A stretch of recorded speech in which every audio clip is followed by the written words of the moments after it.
नमस्कार, आप देख रहे हैं अमर उजाला। मैं हूं आदित्य आनंद। शिक्षा विभाग की ओर से आज राज्य स्तरीय कार्यशाला सह चिंतन शिविर का आयोजन किया गया था। मंत्री मिथिलेश तिवारी ने आज शिक्षा विभाग के अधिकारियों को संबोधित किया। इस कार्यशाला में बिहार के सभी जिले से जिला शिक्षा पदाधिकारी समेत अन्य शिक्षा विभाग से जुड़े पदाधिकारी शामिल हुए। उन्होंने सत्र के दौरान सभी को स्पष्ट संदेश दिया कि शिक्षकों के ट्रांसफर में मैं किसी की पैरवी नहीं सुनूंगा। साथ ही उन्होंने यह भी कहा कि कई लोग यूपी के टीचर और बिहार के टीचरों में आपसी बनाव नहीं हो रहा है, तो वो लोग अपना तालमेल बना के रखें।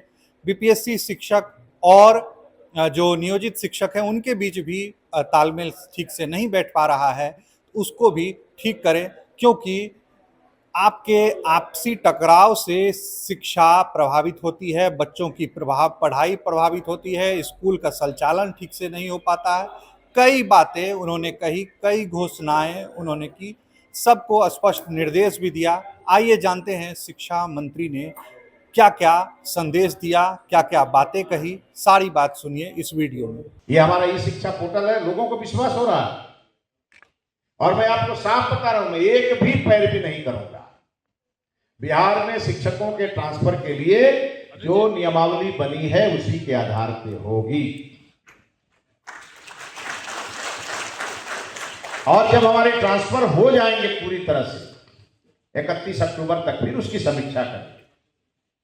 फिर कुछ करने की जरूरत होगी तो फिर करेंगे।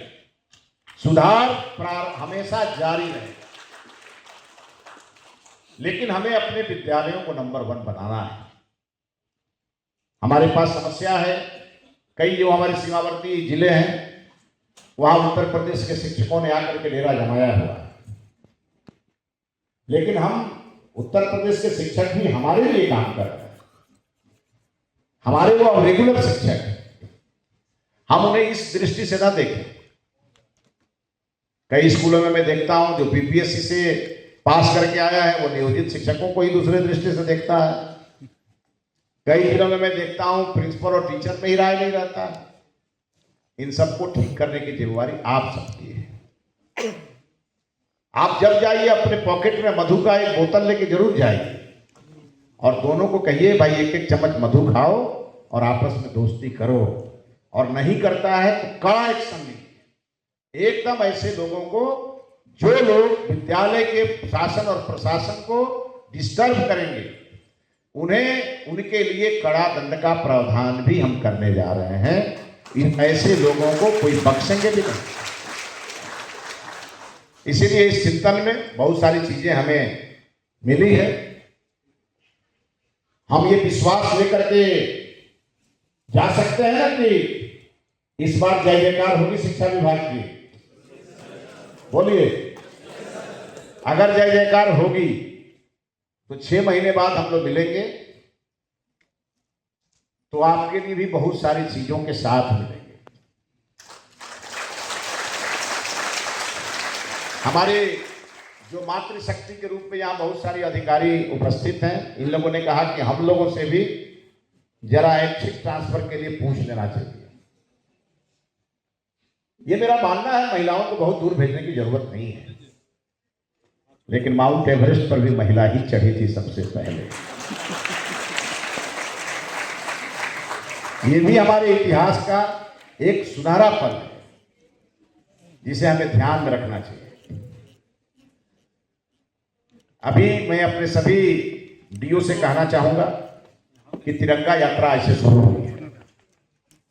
ये तिरंगा हमें यूं ही नहीं मिली।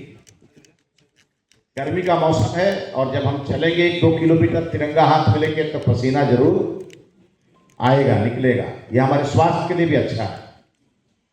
लेकिन हमारे पूर्वजों ने अपने खून का लहू दे करके ये तिरंगा प्राप्त किया है। इसलिए हमें पसीना बहाने में पीछे नहीं रहने की जरूरत है। हम शिक्षा विभाग से आग्रह करेंगे कि आपके पास एक बड़ी फौज है, आप योजना बनाइए।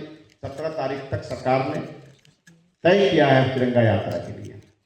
हमारे विद्यालयों का शेड्यूल एकदम ठीक से चलेगा, उसमें कोई परिवर्तन नहीं होना चाहिए। लेकिन इसी में हमें तिरंगा यात्रा अपने जिले में, अपने प्रखंड में और घर घर तिरंगा यात्रा को, तिरंगा के अभियान को हमें सफल भी करना है।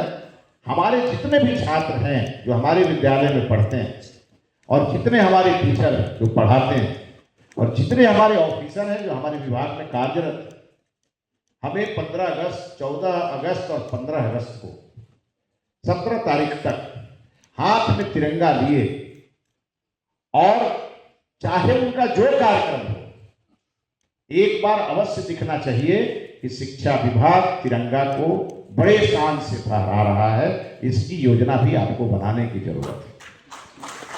लोग जहां बैठे कहें देखो शिक्षा विभाग बहुत अच्छा काम कर रहा है, ये हमारी कान सुनना चाहती है और ये आपको सुनाना ही पड़ेगा।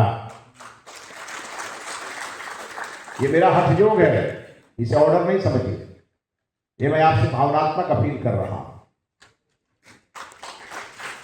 ये मेरा ऑर्डर नहीं है, आप सबसे निवेदन है, आप बिहार के लोग, आपका एक जिम्मेवारी है, आपकी एक जिम्मेवारी है बिहार को आगे ले जाने की। मैं 1 बजे रात तक काम करता हूं, सुबह उठता हूं, 1 बजे रात तक काम करता हूं, कभी थकता नहीं हूं। ईश्वर का ऐसा आशीर्वाद है और जो हमसे मिलने आता है उससे मिल करके उसे संतुष्ट करके ही फिर सोने जाता हूं। लेकिन बिना छुट्टी के जो शिक्षक आते हैं उनको सस्पेंड भी कराता हूं और उसी तरह बिना छुट्टी के कोई अधिकारी भी आएंगे वो भी उस लपेटे में आएंगे। और मुझे लगता है मंत्री से मिलने की जरूरत आपको पड़ेगी नहीं। और मैं जब जिले में आऊंगा तो जिलों में आऊंगा तो आपसे मिलूंगा ही। और मैं दिन रात घूमने वाला व्यक्ति, आज मेरे पास 13 जिलों के जो स्थापना डीपीओ हैं उनकी शिकायत आई है। मैं नाम नहीं लूंगा, यहां मीडिया के लोग खड़े हैं। 13 जिलों के स्थापना डीपीओ की पेंडेंसी की शिकायत मेरे पास आई। मेरा आग्रह होगा झंडा फहराने से पहले ये सारी पेंडेंसी आपके द्वारा खत्म होने चाहिए। क्या भाई, क्या हुआ, ताली नहीं बजी आपकी?